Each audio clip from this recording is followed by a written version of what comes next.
इन दिनों में हम लोग मनन कर रहे हैं मत्ती रचित सुसमाचार और उसके 8वें अध्याय का मनन चल रहा है। और इस अध्याय को ध्यान में रखते हुए हम प्रभु यीशु मसीह के जीवन में से उसके अधिकारों पर मनन कर रहे हैं।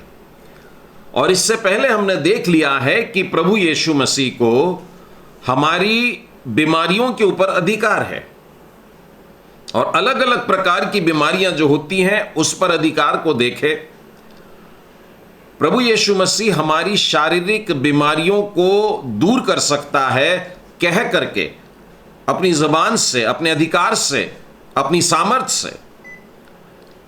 दूसरा उदाहरण हमने देखा था पिछली बार, जो था कि प्रभु यीशु मसीह को प्रकृति पर अधिकार है, हवाओं पर, लहरों पर, तूफानों पर, जो भी चीजें हमारी नजरों में दिखाई दे रही हैं वो सारी बातों पर, रची गई चीजों पर, पहाड़ों पर, नदियों पर, सूर्य पर, चंद्रमा पर, सारी बातों पर उसका अधिकार है। और उसके लिए हमने उदाहरण देखा था कि प्रभु यीशु मसीह जब नाव में थे और वो नाव डोल रही थी पर यीशु सोया हुआ था। आज हम मत्ती रचित सुसमाचार और उसके 8वें अध्याय में से ही 28वें वचन के आगे मनन करने जा रहे हैं। और अध्याय के अंत तक एक घटना जो बहुत संक्षिप्त में लिखी है, 28वें वचन से लेकर 34वें वचन तक। लेकिन यही घटना हमें मरकुस के 5वें अध्याय में पहले वचन से 20वें वचन तक, सोचिए कि बिल्कुल 6-7 वचन में बताई गई बातों को मरकुस ने 20 वचन में बताया है। और उसी तरह से लूका के 8वें अध्याय में भी एक लंबा वर्णन इस घटना का हमको मिलता है। और ये घटना को अगर एक वाक्य में कहूं तो ये होगा कि दुष्ट आत्मा ग्रसित को चंगाई। लेकिन मनन का जो विषय हम लोगों का सीरीज चल रहा है उसके अंतर्गत इसकी हेडिंग हो जाएगी कि प्रभु यीशु मसीह को दुष्ट आत्माओं पर भी अधिकार है। तो आज हम तीसरा विषय शुरू कर रहे हैं कि प्रभु यीशु को दुष्ट आत्माओं पर भी अधिकार है।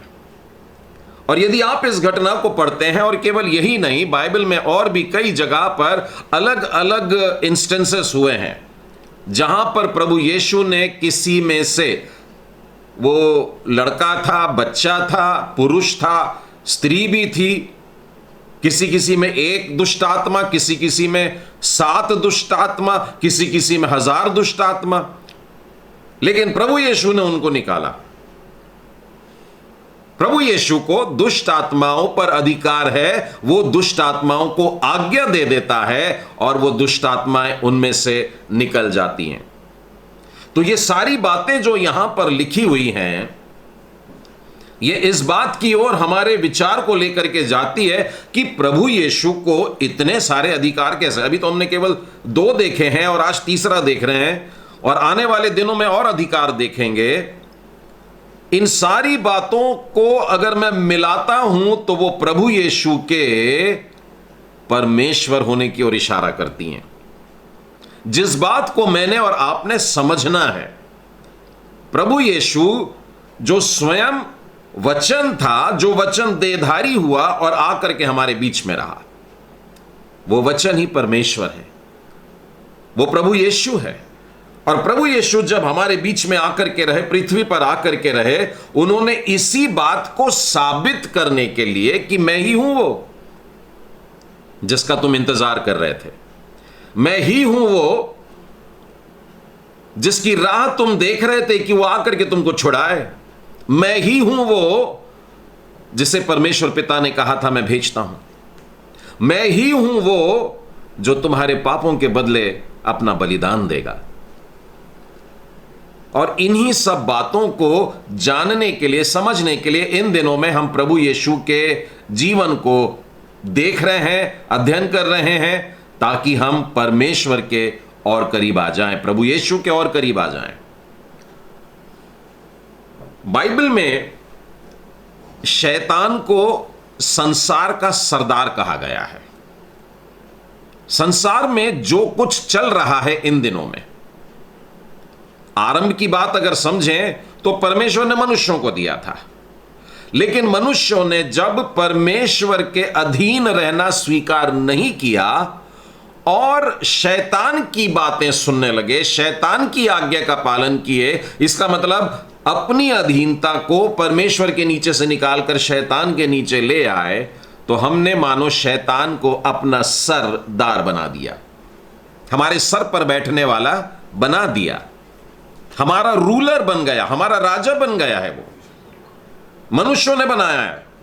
परमेश्वर ने संसार पर राजा मनुष्यों को नियुक्त किया था। ध्यान रखना, परमेश्वर ने जब दुनिया को बनाया तो परमेश्वर ने मनुष्यों के हाथ में दिया। उसने सृष्टि बनाई, मनुष्यों के हाथ में दी। उसने प्रकृति बनाई, मनुष्यों के हाथ में दी। जानवरों को बनाया, वो भी मनुष्यों के हाथ में। सारी बातें लेकर मनुष्यों के हाथ में दे दिया। संभालना, अच्छे से रखना सब कुछ, यहां तक कि इन प्राणियों का नाम भी दे देना, इन पंछियों का नाम दे देना, इन मछलियों का नाम दे देना। सारे पेड़ पौधे, सारी बातें मनुष्यों ने अपने हाथ में ले रखी थी। यानी इस पृथ्वी पर राजा अगर कोई था तो वह इंसान था, जो परमेश्वर ने अपने स्वरूप में रचा था। लेकिन मनुष्य ने अपने आप शैतान को अपना सरदार बना लिया। अब संसार का सरदार हम पर बैठ करके अब हमें कुचलता है, हमें नाश करता है, हमें घात कर रहा है, हमको लूट रहा है, और यहां तक कि हमारे दिल दिमाग में, अपने भेजे में शैतान ने सारी शैतानी बातें डाल दी है। और समय समय पर मनुष्य अब थोड़ा सा शैतानी भी बिहेव करने लगता है, और थोड़ा थोड़ा शैतानीपना हर एक में आ जाता है। लेकिन मैं सभी मसीह माता पिताओं से आग्रह करता हूं कि अपने बच्चों को डांटते समय खबरदार, बिल्कुल भी इन शब्दों का इस्तेमाल मत करना कि कितना शैतान बच्चा है, शैतानी कर रहा है। और इब्लीस से जुड़े हुए वे सारे शब्द जो आप सोच सकते हैं गलत काम के लिए, उनको बोल बोलकर यह करना कि मेरे बच्चे में मानो ये समा गया है। ये क्या हुआ? ये हमारे मुंह से निकलने वाले वो सामर्थी शब्द हैं जो आशीष के होने चाहिए, और वे श्राप के बन जाते हैं। और उसी रीति से मैं इस समय एक और सलाह माता पिताओं को देना चाहता हूं। अभी हम लोगों ने स्टडी स्टार्ट नहीं की है, केवल बैकग्राउंड दे रहा हूं कि शैतान पहले ही सारी दुनिया पर कब्जा कर चुका है। आज हम लोग एक घटना देखने वाले हैं जिसमें से दुष्ट आत्मा निकलती है, लेकिन दुष्ट आत्मा घुसती कैसे है यह भी समझ लेना बहुत जरूरी होता है। दुष्ट आत्मा इसलिए कि आत्मा है, वो ऐसे प्रकट रूप में दिखाई तो नहीं देती। कोई मेडिसिन होती तो मैं हाथ में एक टैबलेट लेता, एक गोली लेता, कैप्सूल लेता और मेरे देखते देखते मैं खाता, परंतु दुष्ट आत्मा मेरे अंदर कैसे चली जाती है? ना तो किसी ने पवित्र आत्मा को अंदर घुसते हुए देखा है, ना ही दुष्ट आत्मा कभी दृश्य रूप में ऐसे दिखाई देती हैं। पर जिसके अंदर पवित्र आत्मा है, दुनिया देखकर बता देती है ये पवित्र आत्मा से भरा है, और जिसके अंदर दुष्ट आत्मा होता है, दुनिया देख के बता देती है इसके अंदर दुष्ट आत्मा है। अब ये घुसते कब है? आप लोगों को जानकर के बड़ा अचरज होगा और बड़ा दुख भी होगा, क्योंकि हम लोग खुद ही शैतान को इनविटेशन देते हैं। शैतान के पास में वो सामर्थ्य नहीं है कि मनुष्य के अंदर जानबूझ करके ताकत लगा करके घुस जाए जब तक कि बुलाया ना जाए। शैतान बेबस है। मनुष्य जो परमेश्वर के स्वरूप में सृजा गया है, शैतान को इनविटेशन दे देता है। मैं एक छोटा सा उदाहरण बता रहा हूं, आप सुनकर के हैरान हो जाएंगे। कुछ परिवारों में मैंने देखा कि माता पिता अपने बच्चों को शांत कराने के लिए, ताकि वे थोड़ी देर अपना काम कर लें या किचन का काम कर लें या आराम कर लें, आधे घंटे का टीवी पर का एक प्रोग्राम लगा करके बच्चों को बैठा देते हैं। और बच्चा आजकल तो बच्चे रिमोट भी इस्तेमाल करना सीख गए, उनको चैनल भी चेंज करना आता है। और एक बार एक केजी क्लास के बच्चे के हाथ में मैंने मोबाइल देखा, और वो मोबाइल उसकी दादी का था, और वो दादी के मोबाइल को उठाकर पैटर्न घुमाया उसने, जो पासवर्ड लॉक था वो घुमाया उसने, और उसके बाद मूव करते हुए YouTube दबाया उसने, और YouTube के बाद में वीडियो स्टार्ट करना भी आया उसको। और मैं देख करके चौंक गया। अभी वो बच्चा केजी क्लास में भी नहीं पहुंचा है वो, और मैं बहुत चौंक गया कि ये क्या कर रहा है बच्चा। तो घर के लोग खूब खुश, बड़े आनंदित हो रहे थे कि देखो हमारा बच्चे को अभी पढ़ना ABCD भी नहीं आता, लेकिन कितनी बड़ी बात आ गई। सतर्क हो जाइएगा। बहुत सारे बच्चे, CBC में भी बहुत सारे बच्चे आते हैं जिनको टीवी देखने का एडिक्शन होता है, और उनके साथ में हम लोगों को बैठ करके यह समझाना पड़ता है कि ये शैतानी चाल है, और ये शैतानी चाल अंदर घुस करके बैठने की है। शैतान ऐसे कार्यक्रमों से भी घुस सकता है। शैतान इन बच्चों को आधे घंटे के लिए ही नहीं पकड़ के रखता, उस कार्यक्रम में होने वाली बातों को ही घुसा करके नहीं रखता, उस कार्यक्रम में होने वाली भयानक म्यूजिक को ही घुसा करके नहीं रखता है, परंतु इन बच्चों को रिवॉल्टिंग बना करके तैयार करता है। छोटे छोटे बच्चों को ऐसा बताता है जैसे कि तुम बहुत सुपरमैन हो, तुम कुछ भी कर सकते हो। और यहां से शुरुआत हो जाती है। छोटी सी बात होती है, लेकिन देखिए यहां से शुरुआत हो जाती है।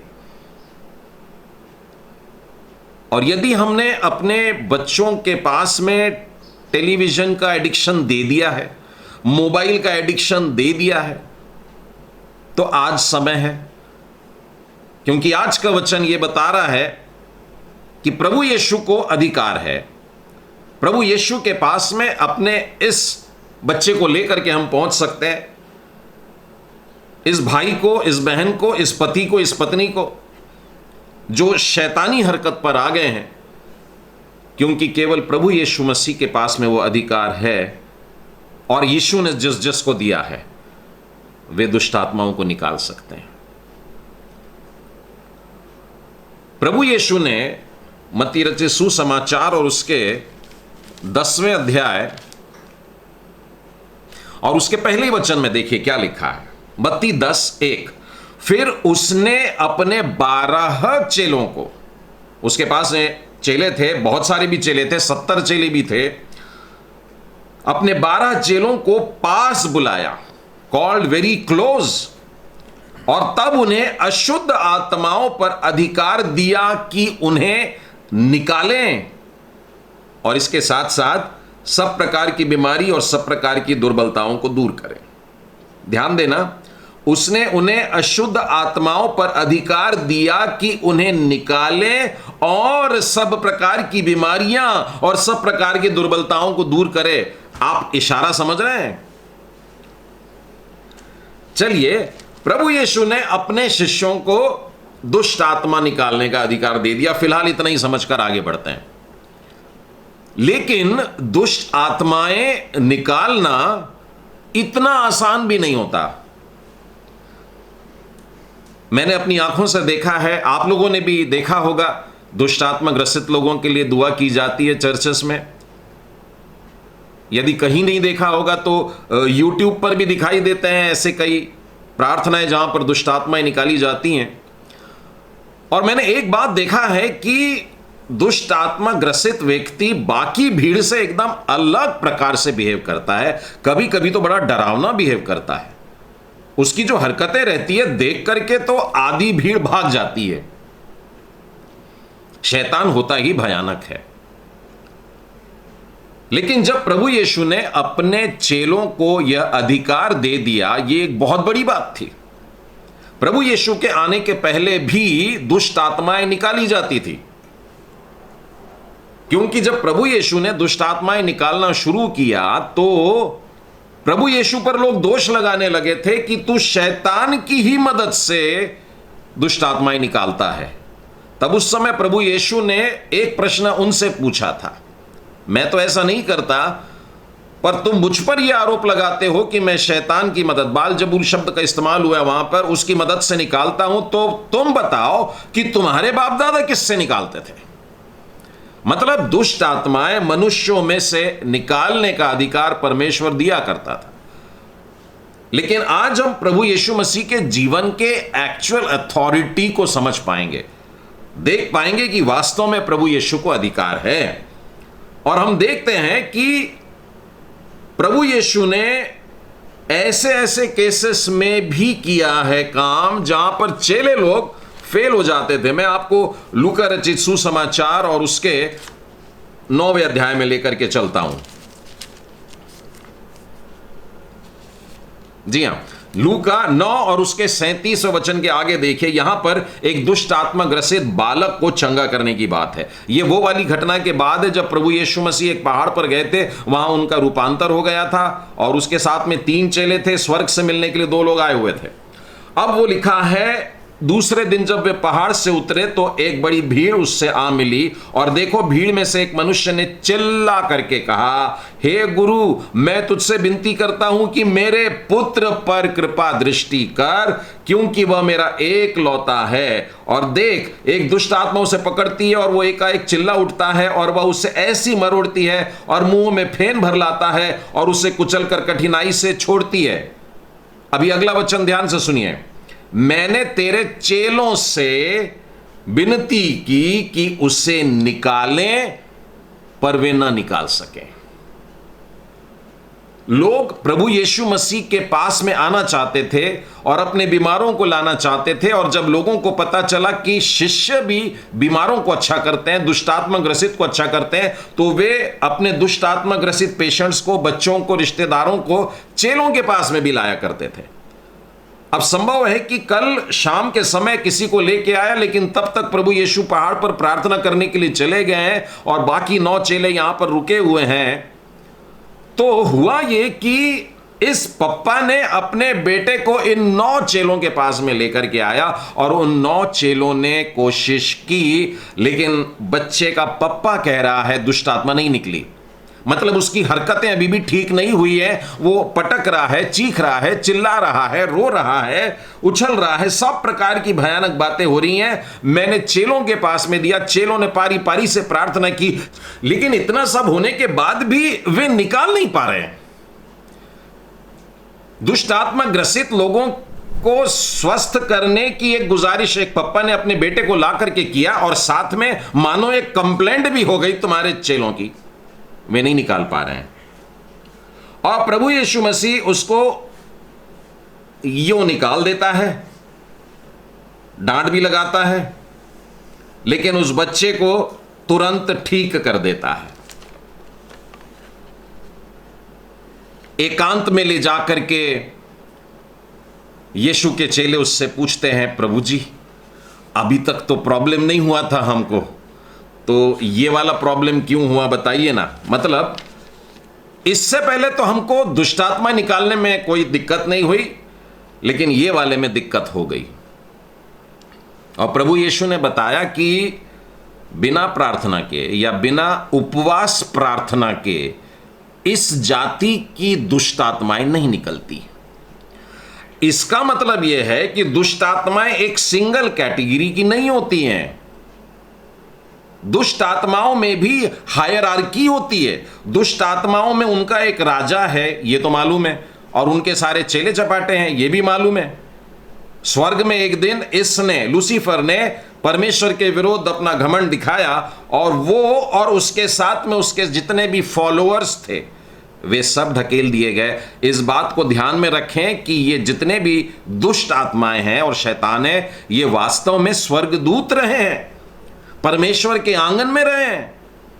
तो इनका मूल रूप जो था वो स्वर्गदूत था, और उनके पास में बेहद सामर्थ होती है, बहुत ताकत होती है। तो यदि मनुष्य अकेला इनसे लड़ना चाहे तो नहीं लड़ सकता। यदि मनुष्य और दुष्ट आत्मा ये दोनों आपस में द्वंद्व करें तो दुष्ट आत्मा मनुष्य पर हावी होती है। मनुष्य अकेले होकर के नहीं कर सकता। प्रभु यीशु के बगैर शैतान से मनुष्य नहीं लड़ सकता। इसलिए जब जब किसी मनुष्य ने कोशिश की है शैतान से लड़ने की, दुष्ट आत्माओं से लड़ने की, उसे मार खाना पड़ा है। मैं मरकुस रचित सुसमाचार से आपको एक घटना बताता हूं। मरकुस के पहले अध्याय में मिलेगा और मरकुस के पहले अध्याय के 27वें वचन में देखें। यहां लिखा है,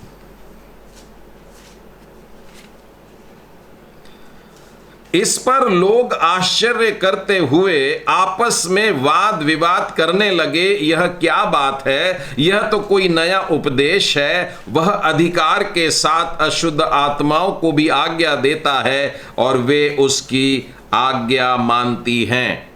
मरकुस के पहले ही अध्याय में दुष्ट आत्मा ग्रसित व्यक्ति को स्वस्थ करने का वर्णन हम लोगों को यहां पर मिलता है। प्रभु यीशु आराधनालय से निकल रहे हैं।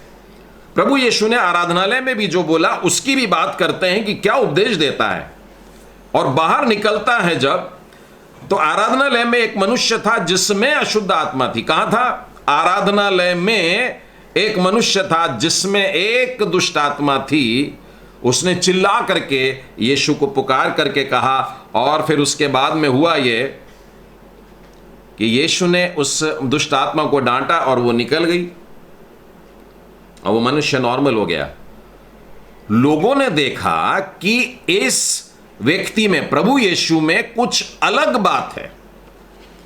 हम लोग जब दुष्ट आत्माओं को निकालते हैं तो बड़ी मेहनत करना पड़ता है, बहुत कस कर के लड़ना पड़ता है, लंबी लंबी प्रार्थना करना पड़ता है, चिल्ला चिल्ला करके दुष्ट आत्माओं के ऊपर भी आवाज उठा डालते और न जाने क्या क्या। लेकिन जब प्रभु यीशु मसीह दुष्ट आत्माओं को निकालते हैं तो मालूम है क्या करते हैं? वे बोलते हैं निकल। हाँ, ऐसा ही बोलते हैं। बस वो कह देते हैं निकल, चला जा, गेट आउट। बस इतना ही होता है। और इसी बात को देख करके लोग चकित हैं, वे हैरान हैं, भौचक्के हैं कि ये कैसा अधिकार है।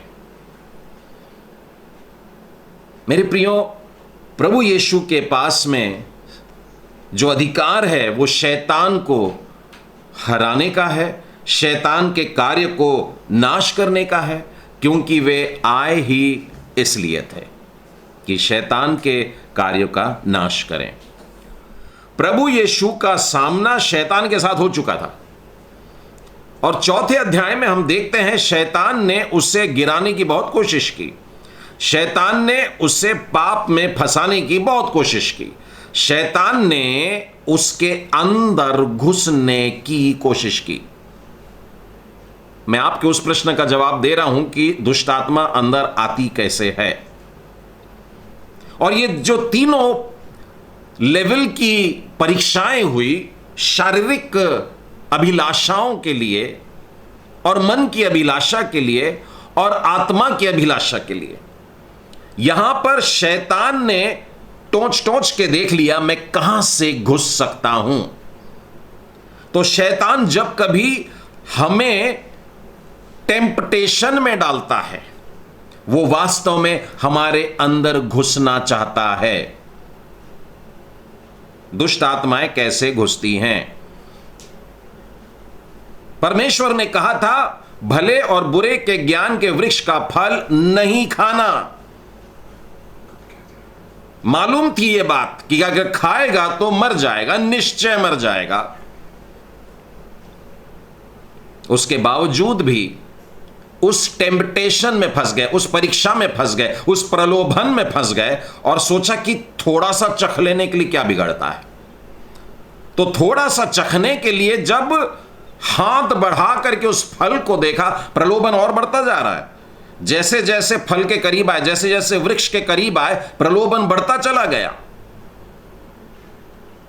वो मनोहर लग रहा था और वो तो स्वादिष्ट होने वाला है और उसको खाने के बाद बुद्धिमान हो जाएंगे। न जाने कितनी सारी इच्छाएं अंदर उत्पन्न होने लग गई, अभिलाषाएं एकदम टॉप पर लेकर के जाती हैं और वहां ऊपर ले जाकर के गिरा देती हैं। अभी थोड़ी देर में देखेंगे हम लोग, यही हाल होने वाला है।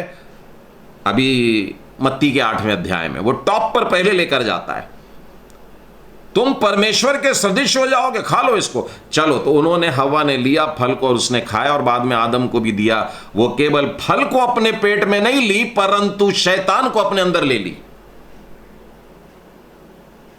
ये इससे प्रकट होता है कि इस दिन तक परमेश्वर उनको ग्रहण कर रहा था, लेकिन इस दिन के बाद में वे परमेश्वर की दृष्टि के सामने से निकाल दिए गए, बिल्कुल वैसे ही जैसे शैतान को परमेश्वर ने स्वर्ग से निकाल दिया। गेट आउट, अनफिट, चले जाओ, मेरे सामने नहीं रहोगे, मेरे स्वर्ग राज्य में नहीं रहोगे, मेरे अदन की बारी में नहीं रहोगे, शैतान से कहा। और जिस जिस मनुष्य के अंदर शैतान है उनसे भी कहा। तो जब जब आपके सामने प्रलोभन आते हैं तो समझ जाइए शैतान आपसे पूछ रहा है, आऊं? मैंने कई मित्रों को, मेरे यहां तक कि मसीही परिवारों में मैंने कई मित्रों को, करीबी लोगों को गिरते हुए देखा है। विशेष करके शराब पीने के लिए दोस्तों ने बुलाया तो सोचे थे कि हम मना कर देंगे। मालूम था कि पार्टी में ऐसा सब कुछ हो सकता है, लेकिन शैतान ने धीरे से प्याला सामने कर दिया और कहा कि कोई नहीं देख रहा, थोड़ी सी पी ले, सिर्फ थोड़ी सी। और उस दिन वो थोड़ी सी एक घूंट मुंह से क्या उतरी, सिर्फ वो शराब नहीं थी जो शरीर के अंदर गई, परंतु दुष्ट आत्मा अंदर घुसता है। बहुत कठिन होता है प्रियो निकालना। फंसना बहुत आसान है, गिर जाना बहुत आसान है, लेकिन फंदे में से निकलना और गिरे हुए में से निकल के बाहर आना बहुत कठिन होता है। मैंने कई परिवारों को टूटते हुए भी देखा है। मैं मसीह परिवारों की ही बात कर रहा हूं। चर्चेस में प्रचार के बाद में जब मैं बाहर निकलता हूं, मेरे पास में केवल माताएं नहीं, पत्नियां ही नहीं, छोटे छोटे बच्चे भी आए हैं। 4-4 साल, 5-5 साल के बच्चों ने आकर के मेरे को ऐसा पकड़ करके खींचा है नीचे। इतने छोटे छोटे बच्चे थे और मेरे कान में बोला है कि अंकल, पास्टर अंकल, प्लीज मेरे पापा के लिए प्रार्थना करो। मेरे पापा रोज शाम को आते हैं और मम्मी को बहुत मारते हैं। मेरे पापा दारू पीते हैं अंकल, उनके लिए प्रार्थना करो।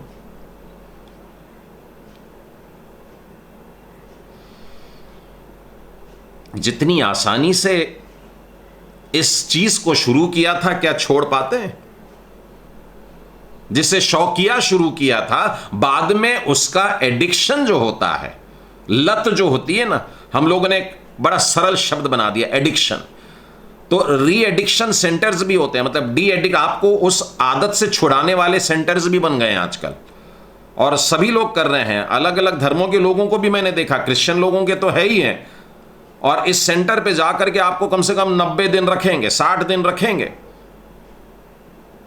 उनके लिए भी बड़ी मेहनत की काम होती है, और उनका तरीका बड़ा आसान है कि इतने दिन तक जब नहीं मिलेगी, क्योंकि मेडिकल साइंस बताते हैं 40-50 दिन अगर आप किसी आदत से दूर रह गए तो वो आदत छूट जाएगी। लेकिन बाइबल बताती है कि अगर अधिकार वाले के पास में आओगे तो आज का दिन छुटकारे का दिन है। Today is the day of salvation. आज उद्धार का दिन है। 40 दिन, 50 दिन, 90 दिन बहुत दूर है, आज है उद्धार का दिन। यदि यीशु मसीह के पास में आते हैं, जिसको दुष्ट आत्माओं पर अधिकार है, जिन दुष्ट आत्माओं को हमने बुलाया था अपने अंदर आकर के रहने के लिए।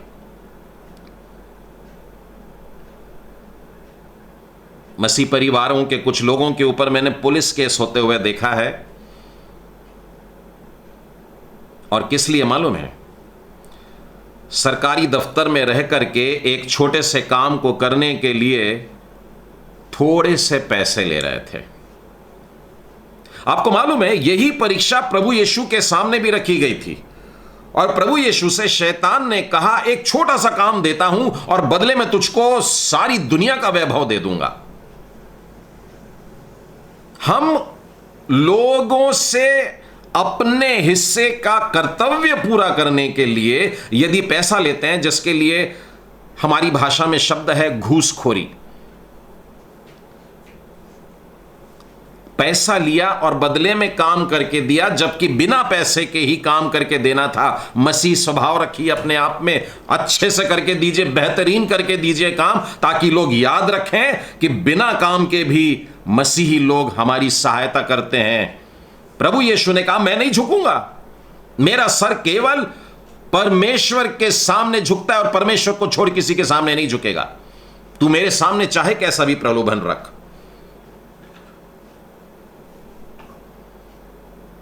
और एंटी करप्शन ब्यूरो वाले उस 50 के नोट के ऊपर शायद कोई चिन्ह लगाए थे, और जैसे ही वो व्यक्ति ने दे करके बाहर गया तो एसीबी वाले टीम सामने आती उसके रूम में और आकर के उसको अरेस्ट कर ली। और उसके नाम भी ऐसा कुछ था, यानी सुधांशु कदम जैसा भारतीय नाम भी नहीं था, एकदम ऐसा जैसे कि नाम पड़े बराबर लग जाए ये तो क्रिश्चियन आदमी है। और अगले दिन अखबार में छप करके आ गया 50 रुपए के लिए। वो 50 रुपए नहीं थे जो हाथ में लेकर के उस मसीह व्यक्ति ने अपने जेब में डाला था, उसने शैतान को, उसने दुष्ट आत्मा को अपने अंदर ले लिया। इसके बाद में उस पर क्या तकलीफ आई, सरकारी नौकरी करने वाले जानते हैं। जब एंटी करप्शन ब्यूरो वाले पकड़ लेते हैं फिर आगे क्या होता है, फिर सोचिए पत्नी का क्या हुआ, फिर सोचिए बच्चों का क्या हुआ, पूरे परिवार का क्या हाल हुआ। शैतान जब आता है, यूहन्ना का 10वां अध्याय 10वां वचन क्या कहता है, चोर केवल चोरी करने के लिए, नाश करने के लिए, घात करने के लिए आता है, और किसी काम के लिए नहीं। बाइबल में यह भी लिखा है, और किसी काम के लिए नहीं आता, केवल इतना ही करने के लिए आता है। और प्रभु यीशु मसीह के जीवन से हमने देख लिया कि दुष्ट आत्माएं इनवाइट करने पर घुस जाती हैं, और इसीलिए उनके इनविटेशन को पहले ही मना कर देना। जब वो पहली परीक्षा आपको डालता है उसी समय उसको भगा देने का है। और मत्ती के 4 अध्याय के एंड में आप पढ़ेंगे तो शैतान भाग जाता है। वह वचन अगर आप पढ़ेंगे तो वहां पर लिखा है कि शैतान उसे छोड़ करके वहां से चला गया, और फिर उसके बाद स्वर्गदूत आकर के उसकी सेवा करने लगे। तो जब शैतान हमें परीक्षाओं में डाल रहा है तो समझ जाना दुष्ट आत्माएं बोल रही हैं, आऊं क्या, आऊं क्या। पैसा दिखा रही होंगी, कोई सांसारिक वस्तु जिससे आपकी खुशी भरती होंगी वो दिखा रही होगी, संपत्ति दिखा रही होगी, लॉटरी दिखा रही होगी, बंगला दिखा रही होगी, और न जाने क्या क्या, ये सारी चीजें दिखा करके आऊं क्या।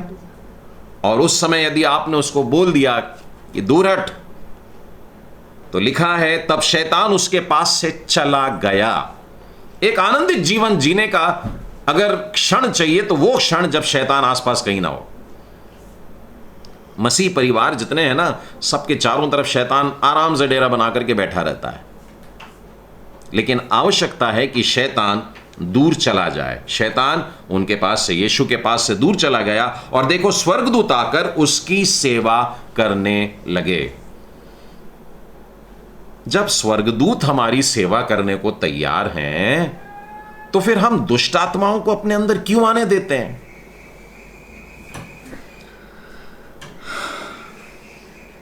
चलिए आगे बढ़ते हैं। हम लोग मत्ती रचित सुसमाचार उसका 8वां अध्याय सीखना चाहते हैं। चलिए 28वें अध्याय वचन से शुरू करते हैं। जब वह उस पार गदरेनियों के देश में पहुंचा, शब्द पे गौर करना, जब वो उस पार पहुंचा। हम लोगों ने पिछले सप्ताह शुरू किया था, प्रभु यीशु ने अपने चेलों से कहा आओ हम उस पार चलें। वो नाव पर चढ़ा, है ना। मत्ती के 8वें अध्याय 23 वचन में लिखा है जब वह नाव पर चढ़ा, और यही बात मरकुस 4 और लूका 8 में भी जब हमको मिलती है तो प्रभु यीशु नाव पर चढ़ते हैं और अपने चेलों से कहते हैं आओ हम उस पार जाएं। तो अब कहानी शुरू होती है वहां से जहां पर वे उस पार पहुंचे। इसका यह मतलब है कि प्रभु यीशु की प्लानिंग में था कि अगले दिन जब हम उस पार पहुंचेंगे तो क्या होना है। बहुत से लोग खुद होकर के ऐसा काम ना करें, दुष्ट आत्माओं के स्थानों में जाने की बात या उनको चंगाई देने की बात, दुष्ट आत्मा ग्रसित को अपने पास बुलवा के, चर्च में बुलवा के प्रेयर करवाने की बातें हो सकती है, लेकिन यहां पर प्रभु यीशु ने इनिशिएटिव लिया है, शुरुआत की है, पहल किया है, मैं जाना है, तुम भी चलो मेरे साथ में। तो जब वे उस पार उतरे, कहां पर उतरते हैं? ये गदरेनियों के देश में पहुंचता है। हम लोग इज़राइल का बहुत ज्यादा ज्योग्राफी तो नहीं जानते हैं, पर अगर जान जाएं उस जगह के लोकेशन के बारे में तो बहुत अच्छा हो जाएगा। क्योंकि मैं ये घटना जब मरकुस में पढ़ता हूं और लूका में भी दी हुई है, वहां पर गिरासेनियों के देश में लिखी हुई है। तो कभी कभी लगता है एक ही व्यक्ति के चेलों ने ऐसी गड़बड़ियां कैसे कर दी हैं। गलील की जो झील है उसके साउथ ईस्ट में यह शहर है जिसका नाम था गदारीन, और जिसके नाम पर ही गदारेनियों के देश में पहुंचा, मतलब बड़ा सा देश है, और उस देश का जो कैपिटल सिटी था वो गेरासीन था। तो दोनों सुसमाचारों में कोई दूरी नहीं है, दोनों एक ही घटना के बारे में बता रहे हैं। अब देखिए, कई बार ऐसा होता है कि भारत देश में कोई घटना घटती है और विदेशी लोग कहते हैं दिल्ली में आग लगी, उनका मतलब है हिंदुस्तान में ही आग लगी है। कभी कभार कुछ इंटरनेशनल टॉक्स होते हैं तो हम कहते हैं इस्लामाबाद का कहना है, बीजिंग ने ऐसा कहा है। ये शहर तो नहीं बोल रहे हैं, ये पर्सोनिफिकेशन क्यों कर देते हैं हम लोग उस देश के कैपिटल का भी नाम ले लेते हैं तो समझ में आ जाता है कि उस लोकेशन में हुई घटना की तरफ हमारा इशारा है। तो चलिए, हम इन बातों में फंसते नहीं हैं कि ये घटना कहां घटी और यहां यूं लिखा है, वहां यूं लिखा है, परंतु मुख्य बात तो यह है कि प्रभु यीशु वहां पर खुद होकर के गए हैं ताकि वहां के एक बीमार व्यक्ति को अच्छा करें। और तो और यह भी भिन्नता मिलती है कि इस सुसमाचार में 2 दुष्ट आत्मा ग्रसित पाए जाते हैं, जबकि मरकुस 5 में पढ़ेंगे तो वहां पर इसी घटना में एक ही मिलता है।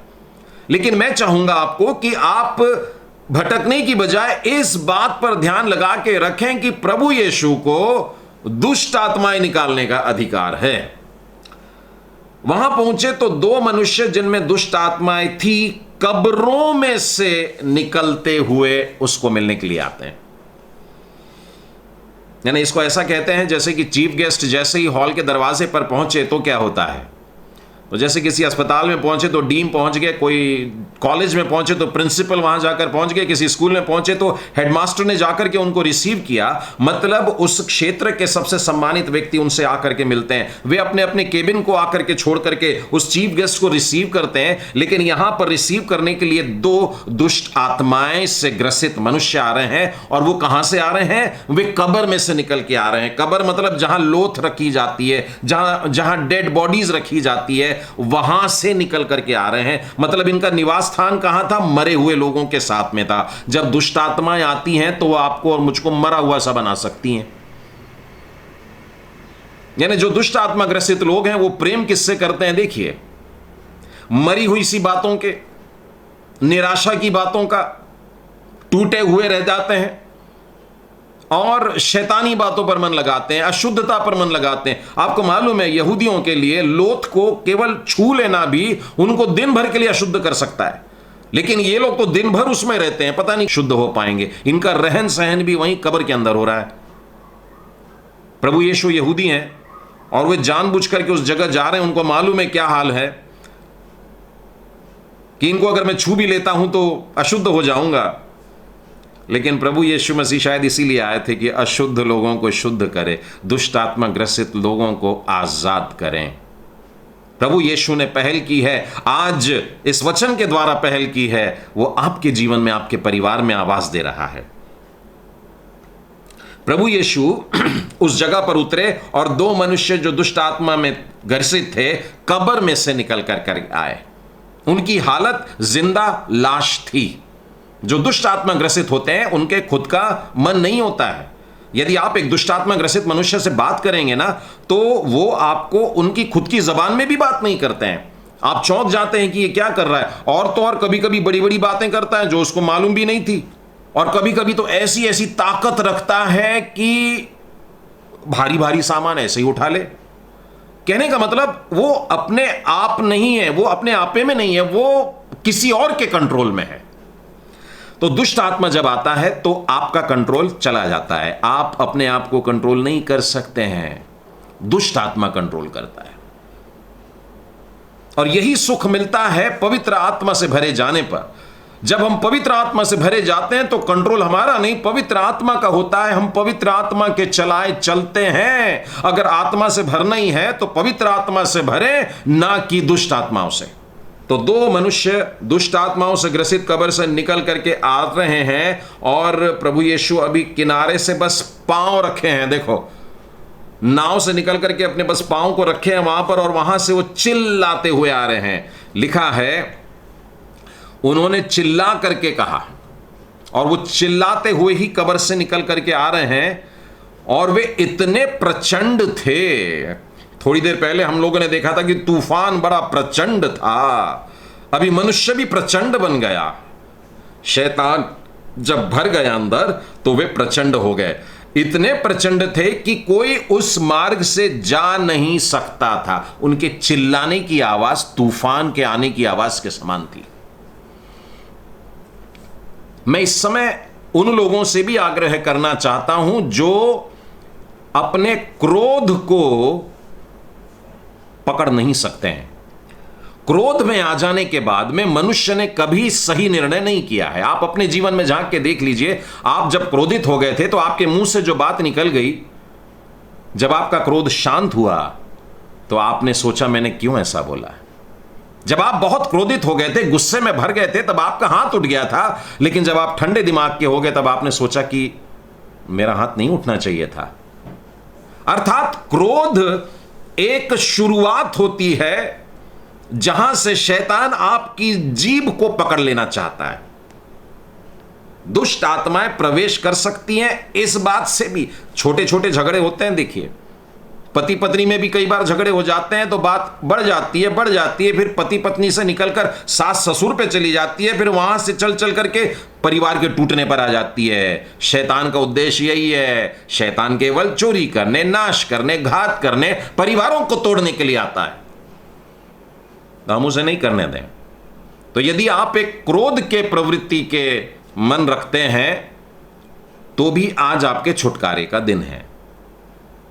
प्रभु यीशु मसीह दुष्ट आत्माओं पर अधिकार रखते हैं और ये आपके मन को इस रीति से बदल सकते हैं कि गुस्से का मन इतना शांत हो जाए कि आपकी बोली में ऐसी मिठास कि लोग आपकी सुनना चाहें। ये चीख रहे हैं, ये चिल्ला रहे हैं, इनका चीखना चिल्लाना लोगों को डरा देता है। इनके पास में जाने के लिए यीशु को नाव में होकर के जाना पड़ा था, और वहां पर आने के बाद में ये चिल्लाते हुए जब आए, बाइबल कहती है कोई नहीं उस जगह पर, आसपास में वहां कोई आना नहीं चाहता था कि इनकी चिल्लाहट के मारे, डर के मारे वहां से कोई नहीं रह सकता था। परंतु इनके चिल्लाने के शब्द सुनेंगे अभी। ये चिल्ला क्या रहे थे? कुछ तो बोल रहे होंगे, हे परमेश्वर के पुत्र, हमारा तुझसे क्या काम। बिल्कुल सही बोले, प्रभु यीशु को परमेश्वर का पुत्र बोले, बिल्कुल सही, पहली बात। दूसरी बात, हमारा तुझसे क्या काम। परमेश्वर और शैतान का क्या मेल? बिल्कुल नहीं, यह भी सही बात बोले। तीसरी बात, क्या तू समय से पहले हमें दुख देने आया है? तीसरी बात भी सही। अतीत के बारे में, वर्तमान के बारे में, भविष्य के बारे में ये दुष्ट आत्माएं कल की बात जान रही थी, आज की बात जान रही हैं, और कल क्या होगा यह भी कह रही हैं। तीनों सत्य वाक्य हैं। प्रभु यीशु को पहचानना, कई बार चर्चेस में यह मैसेज देना पड़ता है कि प्रभु यीशु परमेश्वर का पुत्र है, और उस पर डिबेट्स हो जाते हैं। जवानों के बीच में भी उनको बहुत एक्सप्लेन करना पड़ता है कि यह कैसे पॉसिबल है। और यहां पर मैं देखता हूं कि कितनी आसानी से सिर्फ दूर से ही देखा और ये व्यक्तियों ने या उसके अंदर की दुष्ट आत्माओं ने चिल्लाना शुरू कर दिया कि हे परमेश्वर के पुत्र, हे परमेश्वर के पुत्र।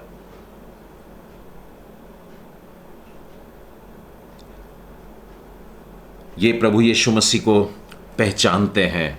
मैं बाइबल में से फिलिपियों की पुस्तक पे आता हूं और उसके दूसरे अध्याय में से, फिलिपियों का दूसरा अध्याय और उसके 10वें वचन में देखिए क्या लिखा है। जो स्वर्ग में है परमेश्वर के दूत, जो पृथ्वी पर है मनुष्य, और जो अधोलोक में है शैतान, वे सब यीशु के नाम पर घुटना टेकें। अर्थात जितने भी प्राणी हैं, जितने भी मनुष्य हैं और जितनी भी आत्माएं हैं, जितने भी स्वर्गदूत हैं, जितनी भी दुष्ट आत्माएं, सब के सब प्रभु यीशु मसीह के नाम में घुटना टेकें। यह बाइबल का वचन है। तो यहां पर हम देखते हैं कि यह लोग जिस प्रकार से चिल्लाते हुए आ रहे हैं और परमेश्वर के नाम को ऊंचा उठा रहे, हे परमेश्वर के पुत्र, वे प्रभु यीशु को पहचानते हैं और उनकी आवाज में देखिए क्या है, वे मानो बचना चाहते हैं, वे मानो छुटकारा लेना चाहते हैं। मैं लूका के 4 अध्याय से भी एक और वचन बताना चाहता हूं, लूका 4 और उसका 41वां वचन। और दुष्ट आत्माएं भी चिल्लाती और यह कहती हुई कि तू परमेश्वर का पुत्र है, बहुतों में से निकल गई। बहुत सारे लोग हैं जिनमें दुष्ट आत्मा भरी हुई है और वे तू परमेश्वर का पुत्र है कह करके पहचान गए। इस बात को ध्यान में रखिएगा कि दुष्ट आत्माएं प्रभु यीशु को पहचानती हैं। याकूब की पत्री और उसके दूसरे अध्याय से एक और वचन बताता हूं, याकूब 2:19। तुझे विश्वास है कि एक ही परमेश्वर है, तू अच्छा करता है, लेकिन दुष्ट आत्मा भी विश्वास रखते हैं और थर थर आते हैं। मतलब इतना ही काफी नहीं है, हम मसीह लोगों को इसके आगे चलना है।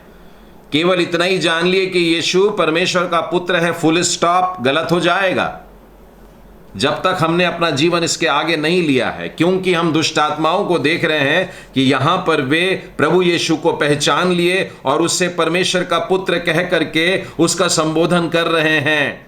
हमारा तुझसे क्या काम, क्या तू समय से पहले हमें दुख देने आया है। इसका क्या मतलब होता है, समय से पहले दुख देना। आप लोग जानते हैं कि शैतान के लिए एक समय निर्धारित है और वो निर्धारित समय पर उसको पकड़ लिया जाएगा और बांध दिया जाएगा और बंधन में रखा जाएगा और 1000 वर्ष के लिए उसको बंधन में रखा जाएगा और फिर उसके बाद में थोड़े समय के लिए उसको छोड़ेंगे। मैं आपको थोड़ी देर में उसका रेफरेंस बताता हूं। और उसके बाद में शैतान को और उसके साथ उसकी सारी टोली को, पूरे गैंग को परमेश्वर पकड़ करके अनंत काल के लिए अथाह कुंड में डाल करके फुल स्टॉप कर देगा। तो शैतान और दुष्ट आत्माएं उस बात को जानती हैं कि हमारा अंत क्या होगा। परमेश्वर ने मानो ऐलान कर दिया होगा, जब उनको निकाला वहां से तो उनको बता दिया, भगा दिया, निकाल दिया और बोल दिया तुम्हारे लिए वो समय निर्धारित है कि तुमको अथाह कुंड में डाल देंगे। तो शैतान जानता है, दुष्ट आत्माएं जानती हैं कि हमारा अंत क्या होने वाला है और इसीलिए दुष्ट आत्माएं बोल रही थी कि अभी तो वो समय नहीं आया है कि तू हमें अभी से पकड़ने को आ गया, अभी से बांधने को आ गया, अभी से अथाह कुंड में डालने को आ गया, अभी तो टाइम है। हम में से बहुतेरे लोग शायद इन बातों को नहीं पढ़ते या ये बातें हमारे सिर के ऊपर से चली जाती हैं, लेकिन दुष्ट आत्माएं जानती हैं उनका अंत होने वाला है और जिसमें दुष्ट आत्माएं हैं वे भी इनकी टोली में शामिल है। बता दूं मैं आपको, इसको ऐसा विषय मत लें कि प्रभु यीशु और लूसीफर की फाइट चल रही है और प्रभु यीशु के स्वर्गदूत और शैतान के साथ चलने वाले दूतों की फाइट हो रही है। लेकिन प्रभु यीशु और उसके स्वर्गदूत और जितने पवित्र आत्मा से भरे हैं मनुष्य वे यहां पर हैं और शैतान और सारी दुष्ट आत्माएं और जिसमें दुष्ट आत्माएं हैं, ये सारे लोग, केवल 2 ही भाग हैं। कोई तीसरा ग्रुप नहीं है जो बैठ करके दोनों की लड़ाई देखने वाला है और वो समय भी निर्धारित है और क्या फल होगा वो भी उन लोगों को मालूम है। और इसीलिए लिखा है, तू हमें समय से पहले दुख देने के लिए क्यों आ गया। उनसे कुछ दूर बहुत से सुअरों का एक झुंड चर रहा था और वो सुअरों का झुंड था।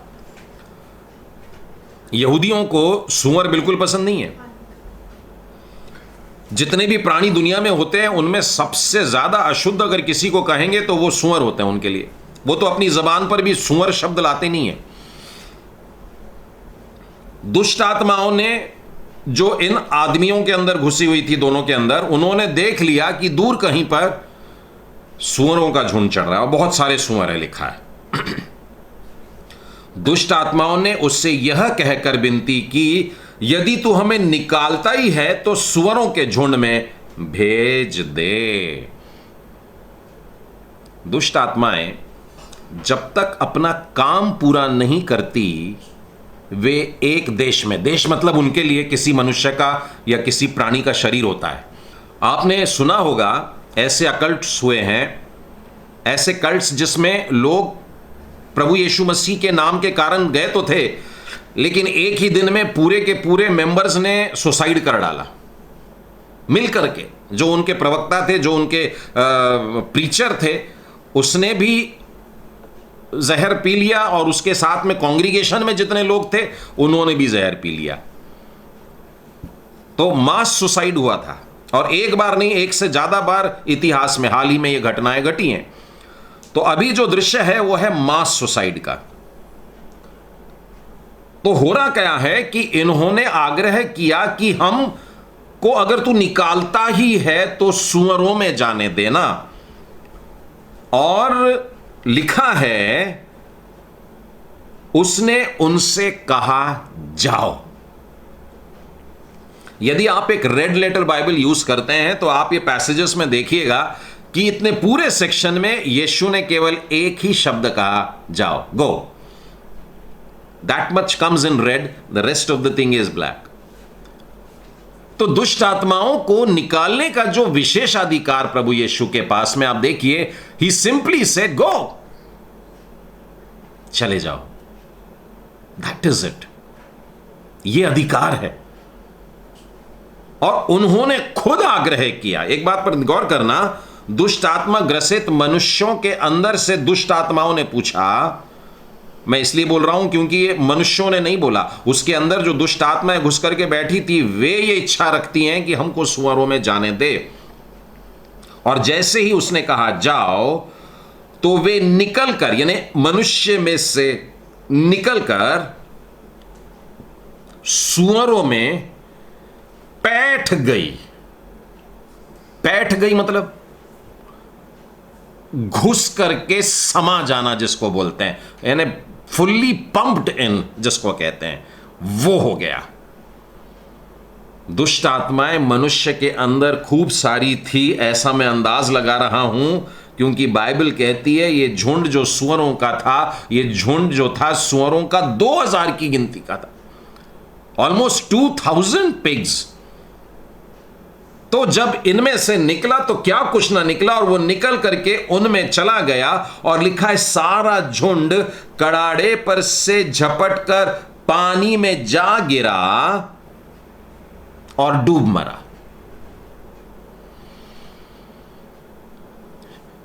चोर केवल चोरी करने के लिए, नाश करने के लिए और घात करने के लिए आता है, और किसी काम के लिए नहीं। वो केवल मारने के लिए आता है, मार डालने के लिए आता है, to kill. Satan comes to kill. The evil spirits come to kill man. उनका एक ही उद्देश्य होता है। और दुष्ट आत्माएं जब किसी में आती हैं तो वो नाश करे बगैर नहीं निकलती, वो रेजिस्ट करती है, मैं इसको खत्म कर दूंगी, मैं इसको नाश कर दूंगी। इस प्रकार के उच्चारण भी उस मनुष्य में से निकलते हैं। यानी वे किस इच्छा से आते हैं आप समझ जाइए। दुष्ट आत्मा ग्रसित मनुष्य को पूरी तरह से मार डालने के लिए दुष्ट आत्मा उसके अंदर घुसती है, लेकिन आज यीशु ने कहा निकल जाओ। उनको निकलना ही है, परमेश्वर ने आज्ञा दी है, परमेश्वर पुत्र ने आज्ञा दी है, उसमें से वे निकलती हैं और सुअरों में जाती हैं। और सुअरें एक लाचार प्राणी है, वे दौड़ते हुए जाते हैं और सब के सब पूरा झुंड डूब के मर जाता है। दे कमिट सुइसाइड। वे आत्महत्या कर लेती हैं। और इस रीति से दुष्ट आत्मा ने उसको सौंपा गया काम पूरा कर लिया। दुष्ट आत्माएं जब तक ये काम नहीं करती ना, थोड़े समय तक उनको रेस्ट नहीं होता है। तो अब उनका काम पूरा हो गया है, अब वो थोड़े समय के लिए रेस्ट में चली जाती हैं, फिर बाद में कभी तो भी आएगी। यानी सुअर अब मर गया तो अब वो किसी और को देखने के लिए नहीं जाती है, परंतु अब वे शांत हो जाती है। तो जब तक वो जान ले नहीं लेती है तब तक वो छोड़ती नहीं है, अनलेस प्रभु यीशु मसीह के नाम से ना निकाली गई हो। संभव है एक में से निकल गई तो दूसरे में जाएगी, परंतु यदि प्रभु यीशु मसीह के नाम से निकाला गया हो तो वो दुष्ट आत्मा मनुष्य में से निकलकर मनुष्य में नहीं जाती। इसलिए मैं चाहूंगा प्रियो, परमेश्वर को बहुत पकड़ के रखने की जरूरत है। ये घटना जब आप लूका में पढ़ते हैं, लूका के 8वें अध्याय में एक वचन है, देखिए यहां पर लिखा है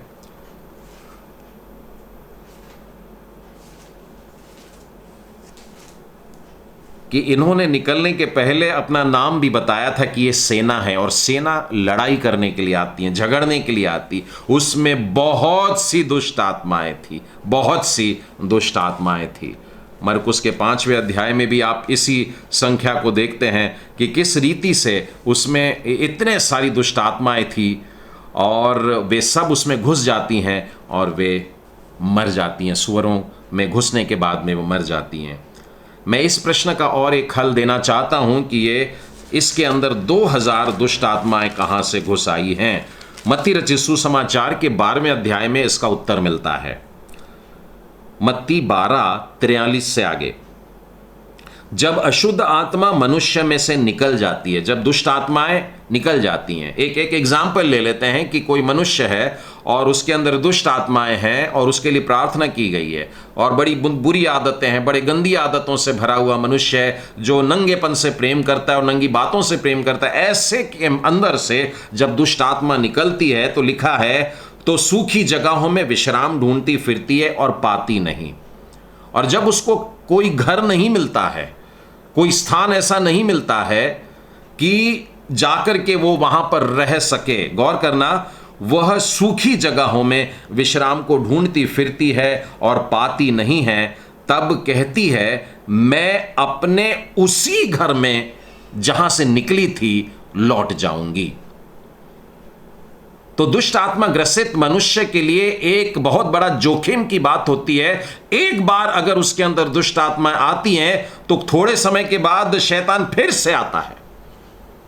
थोड़े समय के बाद में वही दुष्ट आत्मा जो पहले निकल गई थी उसी व्यक्ति के पास में फिर से आती है, कहती है मैं अपने उसी घर में जहां से निकली थी लौट जाऊंगी।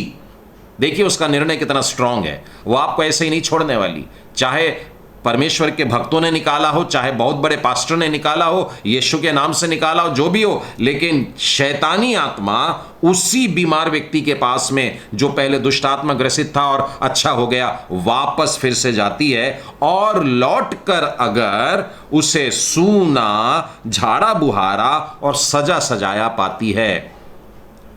झाड़ा बुहारा का मतलब क्या होता है? साफ सुथरा।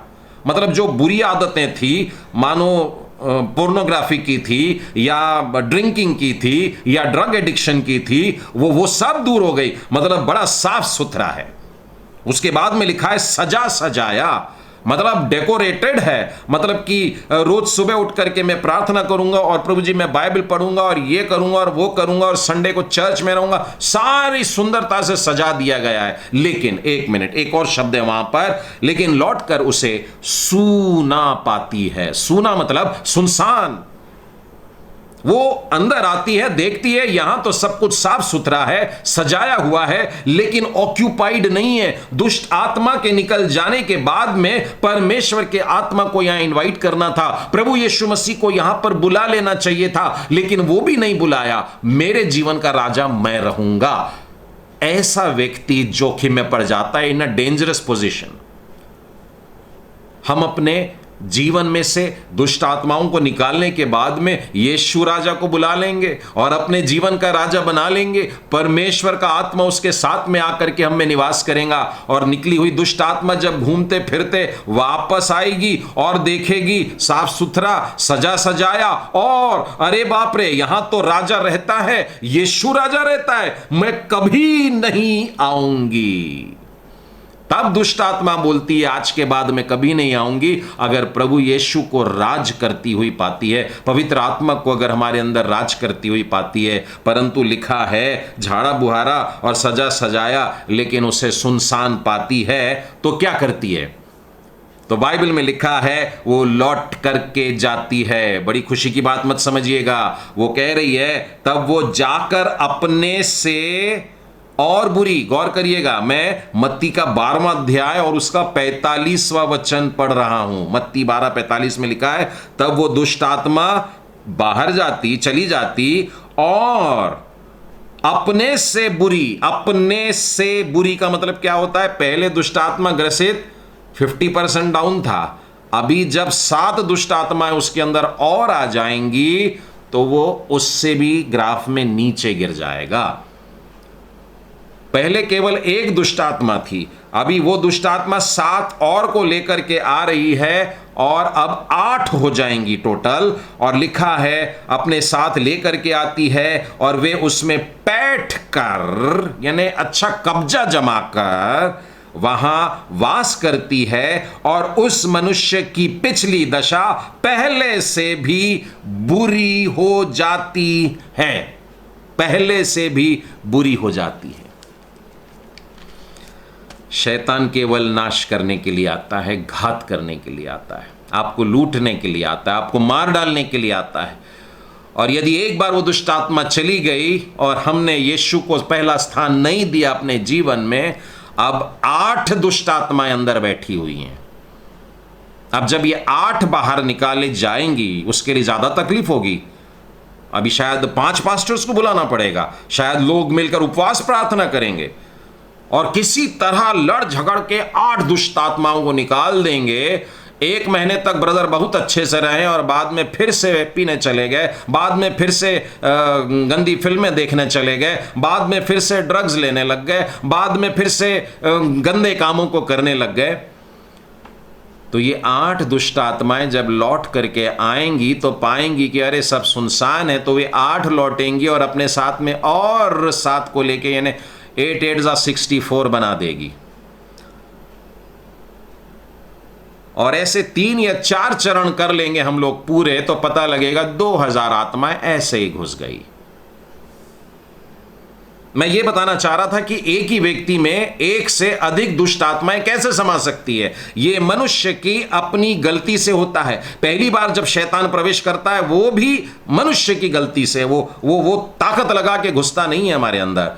और जब 1 से 2 बनते हैं, 8 बनते हैं, 64 बनते हैं, 1000 बनते हैं, 2000 बनते हैं, ये भी मनुष्य की गलती के कारण ऐसा होता है। ये चरवाहे भाग जाते हैं और नगर में जाकर के ये सारी बातें जो हुई थी और जिनमें दुष्ट आत्माएं थी उनका सारा हाल कह करके सुनाते हैं। इनके कुछ चरवाहे थे, इन्होंने ये घटना देखी। ये चरवाहे वहां थे, मतलब सुअरों के साथ में ही होंगे क्योंकि सुअर के चरवाहे हैं, यानी एक चरवाहा यहां रहेगा, एक वहां, एक वहां, एक वहां, और बीच में खूब सारे सुअर थे। ध्यान दीजिएगा, प्रभु यीशु मसीह के नाम से निकाला, प्रभु यीशु की जबान से निकले शब्द से मनुष्य के अंदर से दुष्ट आत्मा निकलकर उस दिशा में दौड़ी और उस दिशा में मनुष्य भी थे। मैंने पहले भी कहा है कि दुष्ट आत्माएं निकलकर एक मनुष्य से दूसरे में नहीं जाएगी यीशु के नाम से।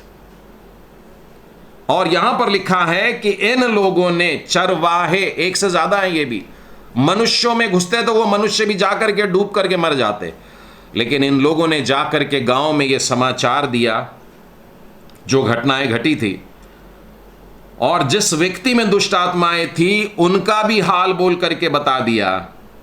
और जब उनको लोगों को सुना तब मालूम है क्या हुआ? तब सारे नगर के लोग यीशु से भेंट करने को आए, सारे नगर के लोग।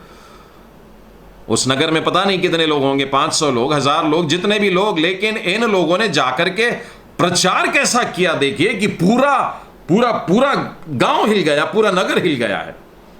और सबके सब उस दिशा में आए हैं जहां कभी जाना पसंद नहीं करते थे। वहां से उनको उनके चिल्लाने की आवाजें सुनाई देती थी अपने नगर में। प्रचंड थे वो लोग, तूफान के समान थे वे लोग। लेकिन जब चरवाहों ने जाकर के गवाही दी तो यीशु से मिलने के लिए पूरा गांव चला आया। यूहन्ना के 4 अध्याय में भी बिल्कुल यही दृश्य है। एक ऐसी स्त्री जहां पर जिसको नगर के कोई लोग ना आदर दे ना सुने, लेकिन इसी स्त्री ने जाकर के जब नगर में यीशु के बारे में कह करके सुना दिया, पूरा नगर निकल करके आ गया बाहर, पूरा गांव बाहर आ गया। लोग उसे व्यभिचारिणी स्त्री समझते थे, पति बदलती रहती है ऐसा कहते थे, बेचारी को अकेले आना पड़ता था कुएं पे पानी भरने के लिए। लेकिन आज प्रभु यीशु के साथ में जब मेल मिलाप हुआ तो उसके अंदर की सारी अभिलाषाएं आउट हो गई और यीशु इन हो गया। और ये यीशु को इनसाइड लेकर के जब अपने गांव में गई और प्रचार की, तो सामर्थ्य प्रचार की, दुष्ट आत्माओं वाला प्रचार नहीं था, पवित्र आत्मा से भर के प्रचार किया और वहां पर लोगों को लेकर के आया, पूरे गांव में रिवाइवल लेकर के आई और सब लोगों ने यीशु के पास में आके घुटने टेके। उस गांव के लोगों ने यीशु से कहा था, ये सुखार नाम के गांव की घटना है, यीशु को उन्होंने कहा था प्लीज प्रभु जी हमारे साथ में रहो। लेकिन ये गिरासानियों के देश में, गदरेनियों के गांव में देखिए क्या हो रहा है। जब सारे नगर के लोग यीशु से भेंट करने को निकल आए और उसे देखकर विनती की, एक रिक्वेस्ट किया, प्रभु जी हमारे गांव से बाहर चला जा।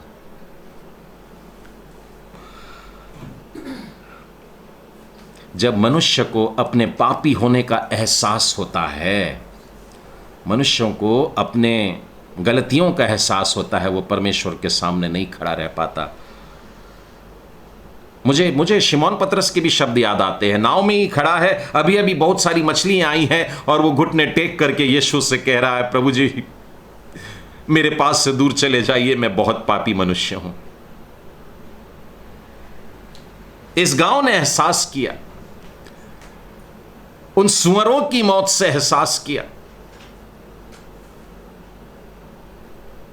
कि हमारी क्या दशा है। आज यदि हम भी पश्चातापी हृदय से आए प्रभु के पास में, तो क्या आज वो हमको नहीं छुड़ाएगा? कल और आज और अब तक यीशु एक सा है। हम बदलते, वो नहीं बदलता। हम बदलते, वो ना कभी। तो उसके नाम की जय। मैं फिर से एक बार आपको बता दूं कि शैतान आपको केवल नाश करने के लिए आता है। बड़ी तेजी से बताता हूं समय को ध्यान में रखते हुए। मत्ती रचित सुसमाचार के 9वें अध्याय 32 वचन में लिखा है, जब दुष्ट आत्मा उसके अंदर से निकली तब वो गूंगा बोलने लगा। मत्ती के 12वें अध्याय 22 वचन में लिखा है, उस अंधे व्यक्ति के अंदर से दुष्ट आत्मा निकल गई और वो देखने लगता है। मत्ती के 17वें अध्याय में आप देखिए कि एक मिर्गी का पेशेंट है, एपिलेप्सी वाला एक पेशेंट है, और उसके अंदर से दुष्ट आत्माएं निकल गई और वो एपिलेप्टी की तकलीफ से अच्छा हो गया। लूका के 13वें अध्याय में आप एक स्त्री को देखेंगे जो शरीर से डिफॉर्म हो गई थी, झुक गई थी, कुबड़ी हो गई थी, और वो भी 18 साल से हो गई थी। और यीशु के शब्द सुनिए, वहां पर दुष्ट आत्मा ने 18 साल से पकड़ करके रखी थी और प्रभु यीशु उस 18 साल से उसके शरीर में घुसे हुए दुष्ट आत्मा को निकाल देता है। इसका मतलब क्या है कि दुष्ट आत्मा जब आती है तो अपने साथ में शारीरिक तकलीफों को लेकर के आती है, बीमारियों को लेकर के आती है, हमारे लिए बड़ी भयानक ताड़नाएं और शरीर की अलग अलग किस्म की तकलीफें हम लोगों को प्रदान करती हैं। प्रभु का आत्मा आपके साथ आता है, आप में आता है, तो बीमारियों को लेकर के नहीं आता है, चंगाई को लेकर के आता है। प्रभु से मांगिए, परमेश्वर से मांगिए कि ये सारे शैतानी कर्सेस आज यीशु के नाम में दूर हो जाएं। तो ये शरीर पर अटैक करते हैं। दूसरी बात, ये हमारे मन पर भी अटैक करते हैं। ये हमारे मन पर अटैक करते हैं। जो घटना भी हमने देखी, आप मरकुस के 5वें अध्याय में पढ़िएगा, इनका लिखा है चीखते थे, चिल्लाते थे, बड़े डरावने लगते थे, पागलपन करते थे।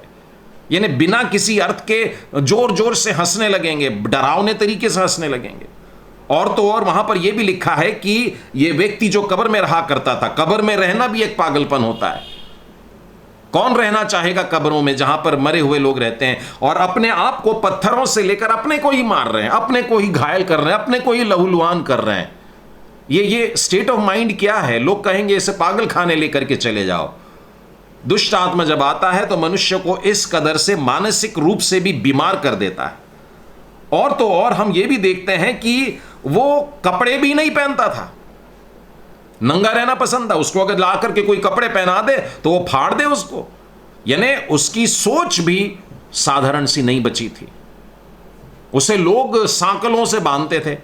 शायद वो किसी को मारने के लिए जाता होगा, किसी को नुकसान भी पहुंचाया होगा, किसी के जानवरों के साथ में दुर्व्यवहार किया होगा, मारा पीटा होगा, जान ले लिया होगा। लोगों ने लाकर के सांकलों से बांध दिया, 1 बार 2 बार 10 बार, हर बार ऐसे करके तोड़ देते हैं। तो दुष्ट आत्माएं जो काम कर रही हैं हमारे अंदर में, वो हमारे शरीर को भी नाश कर रही हैं, हमारे मन को भी नाश कर रही हैं। यहां तक कि हमारे मन को कंट्रोल में लेकर के हमारे शरीर को नाश करती है। जब हम अपने आप को मारने लगते हैं तो यह भी एक प्रकार का वो पागलपन है जिसके कारण हम शरीर को नाश कर रहे हैं। देखिए अल्टीमेटली हो रहा क्या है, यह देह जो परमेश्वर ने हमको इसलिए दिया है कि यह मंदिर है। क्या तुम नहीं जानते कि तुम्हारी देह परमेश्वर का मंदिर है और परमेश्वर का आत्मा तुम में निवास करता है और तुम इसको नाश कर रहे हो तो परमेश्वर तुम्हें भी नाश कर देगा। इस बात पर गौर करें तो जब दुष्ट आत्मा आई तो उसने शरीर को नाश करने की बात कही, मन के लिए भी इस प्रकार से हम पाते हैं कि वो नाश करता जा रहा है और अल्टीमेटली होता यह है कि वो आत्मिक नाश की तरफ हमको लेकर के जाता है। कैसे? वो हमसे पाप करवाता है। पहले शायद छोटा पाप कराया, बाद में बड़ा पाप, बाद में और बड़ा पाप, बाद में और बड़ा पाप। ऐसे करते करते एडिक्टेशन के जो जवान बच्चे उनको मैंने देखा, पहले एक बार इंजेक्शन लेते हैं, फिर यहाँ बहुत काला काला पड़ गया तो फिर ये वाले हाथ के यहाँ इंजेक्शन लेने लग गए। पहले एक ही बार फूंका करते थे, फिर एक पूरी सिगरेट को पूरा उसमें कुछ भर करके अजीबोगरीब चीज़ भर करके उसका गंध अपने अंदर लेते हैं और फिर घंटों 2 घंटे 10 घंटे तक भी पड़े रह जाते हैं। इस तरीके से धीरे धीरे पाप की प्रक्रिया बढ़ना शुरू हो जाती है, आलस्य बढ़ने लगता है और किसी काम करने की फिर इच्छा नहीं रहती है और फिर बाइबल पढ़ने की इच्छा नहीं होती है। बाइबल हाथ में क्या लेते हैं तो कुछ लोगों को नींद आ जाती है। बाइबल जैसे ही खोल के 4 वाक्य नहीं पढ़े तो सिर दुखने लग जाता है। ये सारी इंडिकेशंस हैं कि शैतान ने आत्मिक अटैक शुरू कर दिया। दुष्ट आत्मा को आपको परमेश्वर से प्रार्थना करना है, ये निकालना है।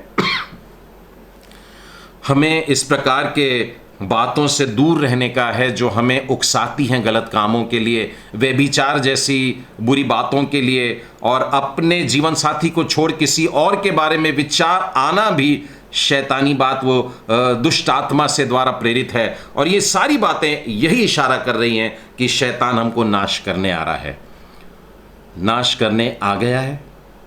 तो आज छुटकारे का दिन है। तो प्रभु यीशु मसीह के नाम से इस बात को ज़रूर करें और प्रार्थना करें। मैं आपके सामने अंत में प्रकाशित वाक्य के 20वें अध्याय में एकदम लास्ट में लेकर के चलता हूं और उसमें के 2 वचन पढ़ना चाहता हूं। उसके बाद आज का संदेश समाप्त करेंगे। प्रकाशित वाक्य 20:2 में लिखा है, उसने उस अजगर अर्थात पुराने सांप को जो इब्लीस और शैतान है पकड़ के 1000 वर्ष के लिए बांध दिया। यह शैतान बांधा जाएगा, पकड़ा जाएगा और उसको बंधन में रखेंगे 1000 ईयर्स, 1000 बरस के लिए। और फिर उसके बाद में थोड़ा वर्णन है और जब 7वां वचन है, जब 1000 वर्ष पूरे हो चुकेंगे तो शैतान को थोड़े समय के लिए कैद से छोड़ दिया जाएगा। फिर क्या होगा? थोड़े समय के बाद में उनका भरमाने वाला शैतान आग और गंधक की उस झील में, जिसमें वह पशु और झूठा भविष्यवक्ता भी होगा, डाल दिया जाएगा और वे रात दिन युगानुयुग पीड़ा में तड़पते रहेंगे।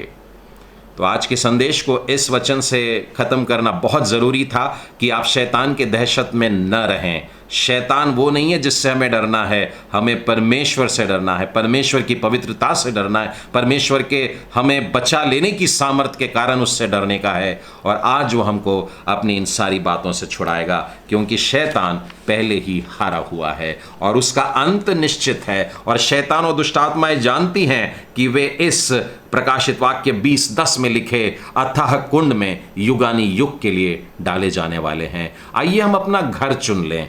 क्या हम युगानुयुग आग की झील में रहना पसंद करेंगे? मैं तो नहीं रहना चाहता। मैं अपने परमेश्वर पिता के साथ, परमेश्वर प्रभु यीशु मसीह के साथ, परमेश्वर पवित्र आत्मा के साथ स्वर्ग राज्य में परमेश्वर की स्तुति करते हुए युगानुयुग रहना चाहता हूं। आप भी मेरे साथ चलिएगा। आइए हम लोग प्रार्थना करें। सर्वशक्तिमान प्रेमी परमेश्वर, इन पवित्र वचनों के लिए धन्यवाद, आपके अधिकार के लिए धन्यवाद, आपके शैतान पर के अधिकार के लिए धन्यवाद। आप शैतान को डांट के भगा देते हैं, इसके लिए धन्यवाद। हे प्रेमी परमेश्वर पिता, आज जो शास्त्र भाग हमने मत्ती 8 में पढ़ा, उससे हमने देखा कितने सरलता से आपने उनसे कहा जाओ, निकल जाओ, और वे उसमें से निकल गई। वे एक नहीं, दो नहीं, हजार, बल्कि उनसे ज्यादा पूरी पलटन थी, पूरी सेना थी।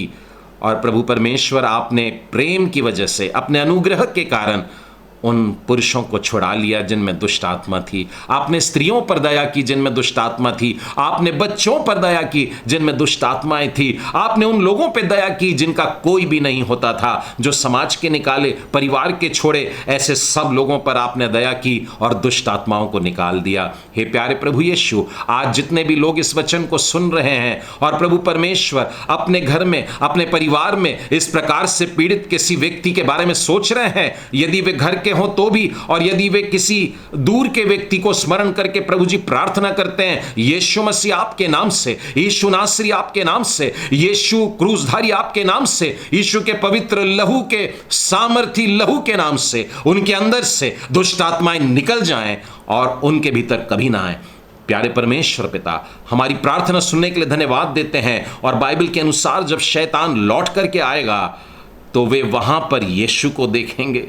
ऐसा होने दीजिए प्रभु जी कि जितने भी लोग इससे आजाद होना चाहते हैं, वे जान लें कि यीशु का तुरंत दिल में बुलाया जाना कितना जरूरी है। मैं हर एक के लिए, हर एक परिवार के लिए जो सुन रहे हैं, हर एक बच्चों के लिए, हर एक जवान के लिए, हर एक बुजुर्ग के लिए प्रभु जी प्रार्थना करता हूं, उन्हें शैतान के इस पंजे से बचा करके रखिए जो फाड़ खाना चाहता है। हम धन्यवाद देते हैं कि आपने शैतान के लिए 1000 वर्ष का बंधन और उसके बाद केवल थोड़े समय के लिए छोड़ा जाना और उसके बाद युगानुयुग अथाह कुंड में, झील में, आग की झील में पड़े रहना रखा है। प्रभु जी, जितने उसके अनुयायी हैं वे सब उसमें जाएंगे, जितने उसके मानने वाले हैं वे सब उसमें जाएंगे, जितने मनुष्य दुष्ट आत्माओं को और शैतान से प्रेम करते हैं वे सब उसके साथ जाएंगे। लेकिन हम प्रभु जी आपके साथ रहना चाहेंगे। हम सब विश्वास से, यीशु के लहू पर विश्वास करते हुए आपके पास में आते हैं, अपने जीवन में आपको पहला स्थान देते हैं। प्यारे प्रभु जी, हमारा जीवन आप आज ही ग्रहण करिए। हे दयालु परमेश्वर पिता, आज के इस संदेश के द्वारा आपने मुझसे बातें की हैं, इसके लिए धन्यवाद। और मेरे साथ में इन सभी प्रियजनों से बातें की हैं प्रभु जी, इसके लिए धन्यवाद देते हैं। आगे का संपूर्ण जीवन आपके आने के दिन तक आपके सुरक्षित और पवित्र हाथों में देते हुए इस प्रार्थना को हम अपने उद्धारकर्ता प्रभु यीशु मसीह के नाम में मांगते हैं। सुनो ग्रहण कर, आमीन।